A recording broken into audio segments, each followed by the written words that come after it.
محب گرامی حضرت حافظ و قاری مزمل مدنی صاحب سے خوبصورت تلاوت کلام ربانی سماعت کی، ان کے بعد سیمانچل بھر میں اپنی خوبصورت لب و لہجے اور بہترین نعتیہ کلام سے اپنی خوبصورت پہچان بنانے والی ذات محب گرامی عالی جناب صابر پروانہ صاحب کے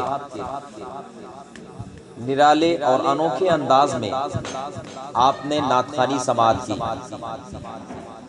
میرے قریب میں رفیق ہمدم شفیق محترم حضرت علامہ مولانا رضوان الحسن صاحب موجود ہیں، جو خود ایک بہترین خطابت کا ملکہ اپنے اندر رکھتے ہیں۔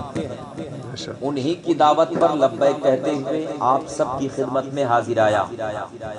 کوشش یہ ہے کہ چند باتیں آپ کے سامنے میں اللہ اور اس کے رسول کی رکھوں، اور پروردگار عالم ہمارے اعمال کی بنیاد پر نہ صحیح اپنے محبوبین کے صدقے میں ہم سب کا یہاں پر بیٹھنا قبول فرمائے، ہم سب کے گناہوں کو معاف فرما کر راہ مستقیم پر گامزن رکھے۔ حضرات، میں نے قرآن کی آیت مقدسہ تلاوت کی ہے۔ اللہ رب العزت اپنی مہان و مقدس کتاب میں ارشاد فرماتا ہے وَمَا خَلَقْتُ الْجِنَّ وَالْإِنسَ إِلَّا لِيَعْبُدُونِ، ہم نے جن و انس کو نہیں پیدا کیا مگر عبادت کے لیے۔ مسلمانوں، ہم اور آپ اپنے نصیبے پر ناز کریں، اپنی قسمت پر ناز کریں۔ اللہ کا کرم بالائے کرم ہے کہ پروردگار عالم نے ہم سب کو پیدا کیا تو کسی اور مکتب فکر میں یا کسی اور مذہب کا پیروکار نہیں پیدا کیا، بلکہ پیدا کیا تو مذہب اسلام کا پیروکار پیدا فرمایا۔ بے شک، سبحان اللہ، سبحان اللہ۔ کرم بالائے کرم ہے، پروردگار عالم نے ہمیں اور آپ کو کسی دوسرے مکتب فکر میں نہیں بلکہ اس مکتب فکر میں پیدا فرمایا جس مکتب فکر کے نجات پانے والا قرار دینے کی ذمہ داری آقا کریم صلی اللہ تعالی علیہ وسلم نے لے لی ہے۔ حاضرین، بہت بڑے نصیبے کے مالک ہیں اللہ تبارک و تعالی، کسی اور دین و مذہب میں نہ پیدا کر کے مذہب اسلام میں پیدا فرمایا اور اپنا بندہ بنایا۔ عزیزان گرامی، اللہ تبارک و تعالی نے اپنی قدرت کاملہ سے پوری دنیا کو وجود بخشا، آسمان و زمین اور اس کے درمیان کی تمام چیزوں کو پیدا فرمایا، حاضرین، اور نسل انسانی کو اس میں پیدا فرمایا۔ آسمان کو اللہ نے بنایا انسان کی ضرورت کی تکمیل کے لیے، زمین کا فرش بچھایا تو انسان کی ضرورت کی تکمیل کے لیے، سورج چاند ستاروں کو پیدا کیا انسان کی ضرورت کی تکمیل کے لیے، شجر و حجر کو پیدا کیا انسان کی ضرورت کی تکمیل کے لیے، برگ و ثمر کو پیدا فرمایا انسان کی ضروریات کی تکمیل کے لیے۔ الغرض یہ کہ کائنات کے ذرے ذرے کو اللہ نے پیدا فرمایا تو انسان کی ضرورت کے لیے پیدا فرمایا، لیکن انسان کو پیدا فرمایا تو اپنی عبادت کے لیے پیدا فرمایا، بے شک، سبحان اللہ، سبحان اللہ، عبادت کے لیے پیدا فرمایا۔ عزیزان ملت اسلامیہ، لیکن آج ہم اور آپ کیا کر رہے ہیں؟ وہ انسان جس کو اللہ نے اپنی عبادت کے لیے پیدا کیا تھا، وہ انسان اپنے رب کی عبادات کو بالائے طاق کر کے یہ 4 دن کی زندگی جو ہمارے اور آپ کے لیے آزمائش کے طور پر آپ کو ہم کو ملی ہے، اس 4 دن کی زندگی میں ہم نے 4 دن کی زندگی ہی کو بہتر بنانے کے لیے، یہ دنیاوی زندگی کو بہتر بنانے کے لیے ہم نے نت نئے حربے استعمال کرنا شروع کر دیا۔ اپنے نت نئے حربے استعمال کر کے 4 دن کی زندگی کو بہتر بنانے ہی کو ہم نے کامیابی کو تصور کر لیا، کامیابی سمجھ لیا۔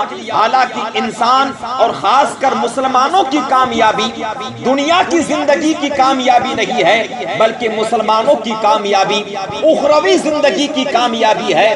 جو وہاں کامیاب ہو گیا حقیقت میں کامیابی کا دامن اس نے دامن تھاما ہے. عزیزان گرامی، میں آپ کو انبیاء سابقہ میں سے ایک عظیم نبی جو محمد الرسول اللہ صلی اللہ تعالی علیہ وسلم کے بعد سب سے زیادہ فضیلت جس کو حاصل ہے وہ حضرت ابراہیم علیہ السلام ہے. ساتھ ہی ساتھ بعض لوگوں نے حضرت موسیٰ علیہ نبینا علیہ السلام کو کہا ہے، لیکن آئیے تاریخ حضرت ابراہیم کی آپ کے سامنے میں رکھوں. حضرت علامہ رضوان الحسن صاحب نے مجھ سے کہا کہ بقرعید آنے والا ہے، بقرعید کے تعلق سے آپ بیان فرمائے. یقیناً قربانی کے تعلق سے آپ کے سامنے میں اس وقت گفتگو نہ کرتے ہوئے قربانی کی جو جڑ اللہ نے حضرت ابراہیم کو بطور آزمائش لیا تھا، حضرت ابراہیم کی تاریخ کو آپ کے سامنے میں رکھتا ہوں اور آپ کو میں یہ بتانا چاہوں گا، میں یہ فکر دینا چاہوں گا کہ حضرت ابراہیم اللہ کے جلیل القدر پیغمبر، اللہ کا محبوب پیغمبر ہونے کے بعد انہوں نے دنیا کی زندگی کو کوئی تصور، دنیا کی زندگی کو آپ نے کوئی خاطر میں نہ لا کر اخروی زندگی کو بہتر بنانے کا، اخروی زندگی کے لیے آپ کس قدر فکر مند رہے. حضرت ابراہیم علیہ السلام کی تاریخ ہمیں ملتی ہے. حضرت ابراہیم علیہ السلام کو اللہ تبارک و تعالی نے مال کی صورت میں بکریوں کی کافی تعداد میں بکریاں آپ کو عطا فرمائی، گائے آپ کو عطا فرمائے اور اونٹ آپ کو عطا فرمائے. یعنی حضرت ابراہیم کے پاس مال کی صورت میں بکریاں ہے، مال کی صورت میں گائے ہے، مال کی صورت میں اونٹ ہے. اور حضرت ابراہیم علیہ السلام کا یہ معمول رہا ہے، آپ اپنے گائے، بیل اور بھینس اور بکریوں کو، سارے جانوروں کو جنگل میں لے جاتے اور چرایا کرتے، ساتھ ہی ساتھ اپنے رب کی عبادت کیا کرتے. حضرات گرامی، تاریخ میں آتا ہے حضرت ابراہیم ایک گھنے جنگل میں اپنے جانوروں کو چرنے کے لیے چھوڑ دیے ہیں. آپ وہیں پر تشریف فرما ہے تو تاریخ میں آتا ہے اللہ کے تبارک و تعالیٰ کی بارگاہ میں فرشتوں نے جا کے عرض کیا، پروردگار عالم، تو نے اپنے نبیوں میں سے کسی کو کلیم بنایا ہے، کسی کو روح اللہ کا خطاب دیا ہے، کسی کو کلیم اللہ کا خطاب دیا ہے، کسی کو صفی اللہ کا خطاب دیا ہے، کسی کو ذبیح اللہ کا خطاب دیا ہے.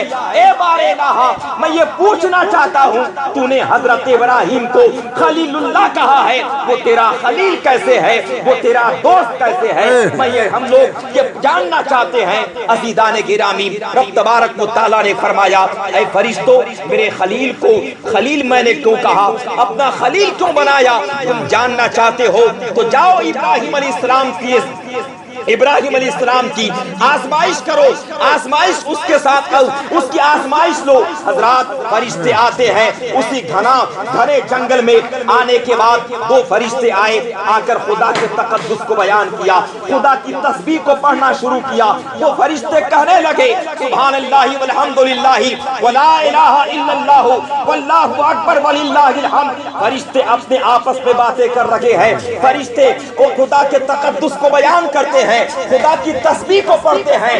آواز جب حضرت ابراہیم کے کانوں میں پڑتی ہے، حضرت ابراہیم سوچو فکر میں پڑے کہ اس گھنے جنگل میں خدا کے تقدس کو بیان کرنے والا کون ہے، خدا کی تسبیح بیان کرنے والا کون ہے، خدا کا ذکر کرنے والا کون ہے.